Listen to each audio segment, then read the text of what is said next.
Okay, good morning. This is day 55 of little videos to make express some sane thoughts as Dominic the schizophrenic. I've been diagnosed with schizophrenia or schizoid affective disorder, but I experienced schizophrenia. Is reality to be experienced, and you can go to my pinned post on my Facebook account or my Threads account and see videos of day 17 and day 45. On day 45, you will get the first 3 minutes as an intro to these videos.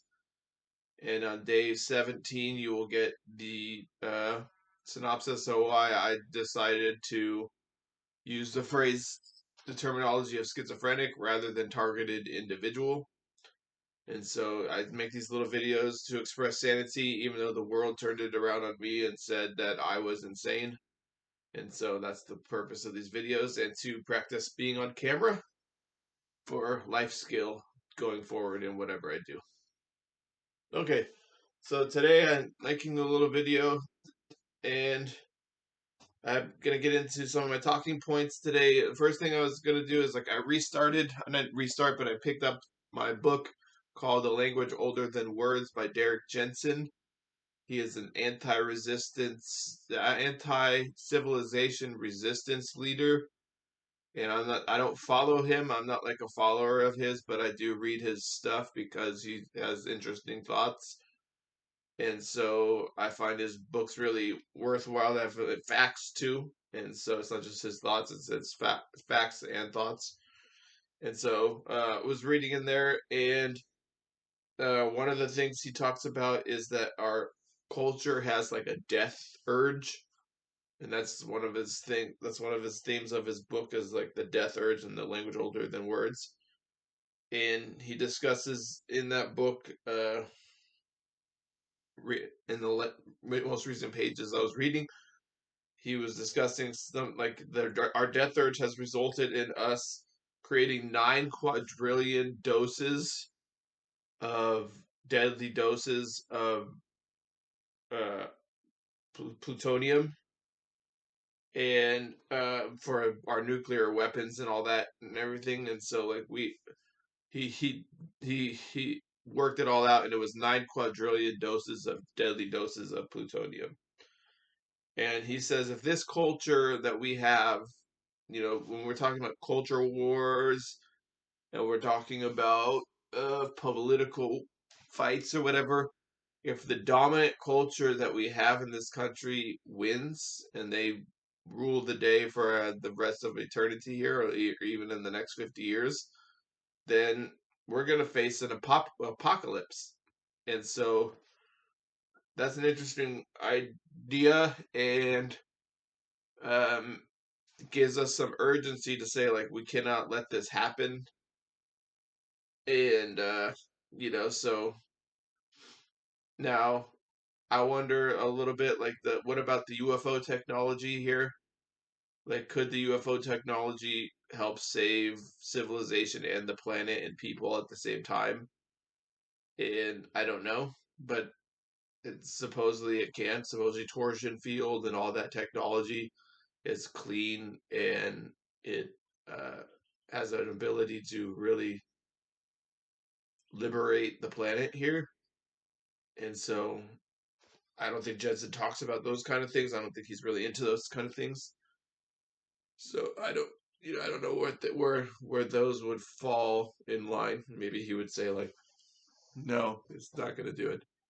So because I guess I'm assuming to get the technology up and running, you would need some amount of mining, and Jensen's kind of against mining. So, uh, yeah, it's one of those things where it's like you're hit with like a dissonance because you live in civilization, and then you're reading this author, and he's like, "The civilization is the death of the planet," and so makes you wonder what amount of civilization can we preserve and then still have a livable planet where species and biodiversity thrives and stuff. And so I guess that's really the main problem we're faced with as a species on this planet now, and you don't know if capitalism and the dominant culture that we have can rectify this conundrum that civilization faces. And then and when you take into account the anti-civilization activists, you're like, maybe these guys are right, and we cannot save this planet while keeping civilization intact. So, yeah. So I read those things, and I don't know. I don't know how accurate they are in their absolutist statements, and but I read them nonetheless. So I'll be hopefully saying more stuff about that as I read the book. But that's what I wanted to talk about today. Was supposedly we have quadrillion tons of 9 quadrillion tons of doses of 9 quadrillion deadly doses of plutonium. All right. In my other book that I was reading, a little lighter fare book, it's Matthew McConaughey, and he's a kind of a funny guy. He tells these little stories about things, and he's a very funny writer. And he was discussing how when he went to Australia as an exchange student at a high school, he shook a guy's hand to tell him to go to Australia because the guy was saying everybody when they go there they get homesick and they want to come home and stuff. And Matthew McConaughey thought that's kind of weird. Like, why would you make me sign a con? They were making him sign a contract. That's what I was gonna say. And so Matthew McConaughey thought that's weird. Why would you make me sign a contract if I want to leave or whatever? So he said, "I have my word." They shook on it, and the guy accepted that. And so when he gets to Australia, he's taking a ride with his family, and he describes them as a little 5'2" and 4'10" couple. And they had like a kid in the back, like a 18-year-old older kid or whatever. And he describes them. They're very kind of like funny characters, and like they're driving him to his town that he's gonna stay in. And originally they said he was gonna stay in like I think it was Brisbane or Sydney or something. And they drive out of the town, and he's like, "Oh, you don't live in Sydney, do you?" And they're like, "No." And then he goes to this another town, like Mackorock or something like that. It's like 200,000 people, and Matthew McConaughey's looking around. He's like, "Oh, I could dig this," as he's on the freeway or whatever. And he's like, "Yeah, this is cool. It's still got beaches and everything. This is gonna be great." And they drive past it, and he goes, "Oh," Matthew McConaughey says, "So you don't live here either, do you?" And they're like, "No, we live in a little town further up. It's a little less people or whatever." So they get to the next town, and it's like one stoplight, and it's on the outskirts, and there's still like a beach or something, and it's like 5,000 people, like one bar and everything like that. Matthew McConaughey was like, "Oh my God, I guess I can make this work. I don't know, this is crazy." But then the guy does a U-turn and he keeps driving, and Matthew McConaughey goes, "Oh, so you don't live here either, do you?" And then the guy drives further, and he stops in a town of about 1,800. And as the guy's driving, he's leaving every town. And he's like, "No, too much sin there, too much. Not It's not good for a young man like yourself and everything." And like they're like saying stuff like that. So I thought that was kind of funny story that Matthew McConaughey was telling. And it reminded me of living north of LA in Santa Clarita, where it used to be a smaller town or whatever. And just like living in a small town, and I look at it now and it's like 250,000 people. I'm like, it's not really that small of a town, but I always compared it to LA, and I was like, man, I live in a small town, cowboy town or something.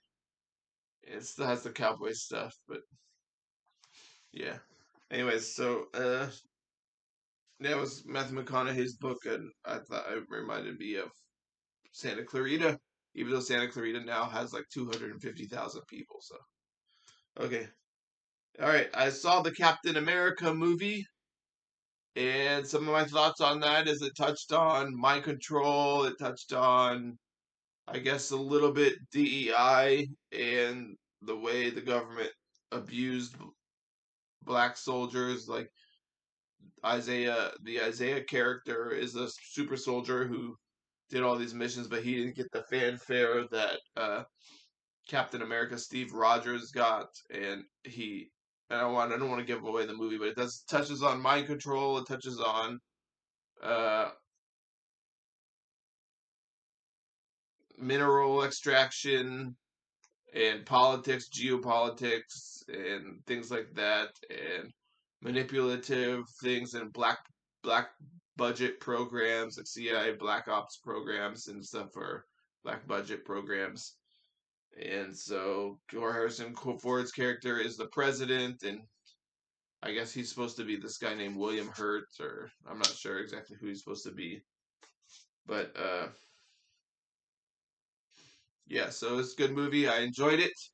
I thought it was very relative to my experience, even though I'm not saying like I'm a superhero or anything like that, or like an enhanced or super soldier or anything like that. But I did experience mind control programs and the state treating me like an experiment that I could just discard as something. And that gets into a little bit, the idea of discarding people. And I wanted to talk about that actually the other day. But with everything going on with like immigration and stuff like that, and then you see this mind control and stuff. Trump and Democrats are using each other to create like it's like this is a little bit like 1984 where like they victimize each other. Like the first they arrested Trump and put him on trial and everything and accused him of treason and everything. And it turns out, like that just made him more popular and it turned him into a victim in the eyes of all the people that were supporting him. And now Democrats, now the federal government is being gone after and they're victimizing the federal government. They're just dissolving everything. And I've experienced being a victim of the state itself, but I don't want to dissolve the state. I don't want to kick civil servants out of their job and stuff. And I think we need a government, and I think we need good governance that can help people and stuff. So I'm not against those kind of things. But it just seems like, Trump victimized them, Democrats victimized Trump, and they play this victim game while they go around abusing other people in other various ways and stuff. But I want to talk about discarding and like the dual discard of like human beings in your society. And you see it like in workplaces where people just say like "see you later," or like the moment somebody dies, they're just like, "We got to replace this person" and stuff. It's like a total discard of human beings, and like you see the wars that are going on like in Palestine and stuff, just total discard, like just trash. Like, nah, we want to move Palestinians and we'll just bomb them and destroy their place and take everything they got. And then you see something like immigrants, like, oh, immigrants are in this country. We're just gonna totally discard them and they're trash. We don't need them and everything. And so, uh, I just think it's kind of sad. It's very disgusting. Okay, unfortunately, after this Captain America thoughts, I have to follow it up with good thoughts. It's not unfortunate to follow it up with good thoughts, but I don't want this to follow that, but it is. Baby Ella, we have Baby Ella visited with my mom's birthday this past weekend, and Baby Ella was big. Baby Ella. She's now like 3 or 4 months, and I think she's 4 months, and she's almost to 6 months where she's gonna apparently start eating. Maybe we'll see, like eating real food. So that's kind of cool. It'll be it's fun to see her like what her tastes are. And we have a video picture up in our house, like one of those. I don't know if you've seen them. They're these digital photo albums, and they rotate pictures on them like a screen. So that's gonna be really cool to see Baby Ella as I walk around the house and stuff. And so now we're gonna have like a bunch of pictures of her up, and so I'm really excited about that. And I just was looking at it yesterday, and it was really cool. All right.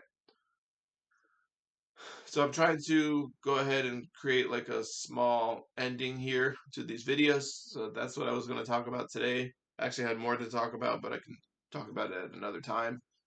And so thanks for listening, guys, and have a good this February, rest of February. Okay, goodbye.